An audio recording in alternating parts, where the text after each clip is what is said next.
I'm very fortunate today because as soon as I went into the shallow waters, I spotted some gar pike activity. Now, gar pike is not normally a fish that I fish for or that other people that I know of fish for. Most of the time, they're caught by coincidence. So in this case, what I wanted to do was see if I could actually get one on, because they're really tough to hook sometimes because they have such a long, bony snout. And when they hit and you set the hook, a lot of times they come jumping out of the water and you lose them. So I think they get together in about June, like late spring, early summer to spawn. And sometimes you find them in bays and in quiet water areas in high numbers. Sometimes I've seen them on the surface, but on this particular day, they were subsurface and some of them very close to the bottom. So I tried for them, and you know what? I started hooking up. Look at nice and long. This was interesting because normally I sight cast to these guys, but they kind of moved off the shoreline. So I tried just casting out in the current rip, and look at this guy hit. I felt a tap, and it kind of felt like any other fish.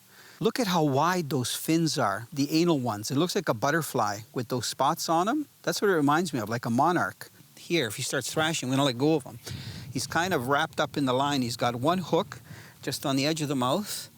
I just want to make sure if he does something that my hand isn't, because you know, kind of like a snake, if they start shaking their head, you know, you can get caught with the hook. Now, nice long snout all the way down, and they must have really good eyesight. I've had him out of the water a little bit to get the hooks out, but you're going to see how fast he's going to take off. I'm going to hold him for a split second, if I even can. I probably can't, because they have so much energy. Look at beautiful long body. I can see he's kind of flexed. Look at beautiful release. Amazing.